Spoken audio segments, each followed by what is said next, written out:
Hello বন্ধুরা, কেমন আছো তোমরা সবাই? আশা করছি সবাই খুব ভালো আছো। আমি বিন্দাস আছি। আজকে অনেক দিন ধরেই ভাবছিলাম তোমাদের সাথে একটা হ্যান্ডক্রাফট শেয়ার করব, তো চলো আজকে শেয়ার করা যাক তোমাদের সাথেই এই কুর্তিটার প্রিন্টিং। তো অনেক দিন ধরেই, গত 1 মাস ধরে কুর্তিটা আমার ঘরে ছিল। কুর্তিটা আমার মা দিয়েছিল, তো আমি অনেক দিন ধরেই ভাবছিলাম কুর্তিটাতে কিছু একটা আর্ট করব, বাট রং আনার অভাবে, তুলির অভাবে আমি কিছুই করতে পারছিলাম না। আর রিসেন্টলি আমার একটু সুরমুখের তুলিটা হারিয়েও গেছে, 0 সাইজের। তো তার জন্য আরোই আমার কিছু করা হচ্ছিল না। তো সেই দিনকে রং ছিল আমার কাছে, আমি আর ধৈর্য ধরে না থাকতে পেরে আমার মেকআপের ব্রাশ নিয়েই বসে গেছি।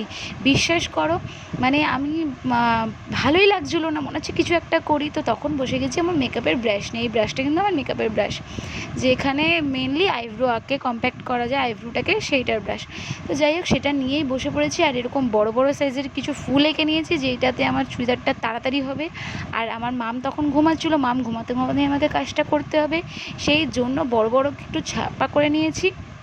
তো এই ছাপাগুলোতে আমি ভালো করে ইয়েলো রঙটা, এখানে দেখো পুরো কচি কলা পাতা কালার হয়ে গেছে, তো সেটা খুব একটা খারাপ লাগছিলো না, তোমরা দেখতেই পাচ্ছ। তো এই দেখো পুরো আমার কমপ্লিট হয়ে গেল, একদম ঝটপট করে বানিয়ে নিয়েছি বড় বড় ছাপা দিয়ে। চলো কুর্তি রেডি, এবার তোমাদের পরে দেখাই। এই দেখো এই রকম লাগছে কুর্তিটা, ঠিক সামনে থেকেও খুব একটা খারাপ লাগছে না। তো তোমাদের কার কার পছন্দ হয়েছে সেটা কিন্তু অবশ্যই জানাবে। আর কুর্তি কে কে আগে কী কী রঙ করেছো বা কী কী প্রিন্ট করেছো অবশ্যই জানাবে। চলো, ভালো লাগলে চ্যানেলটা সাবস্ক্রাইব করে দিও আর বেল আইকনটা প্রেস করে পাশে থেকো। আসছি পরের ভিডিওতে।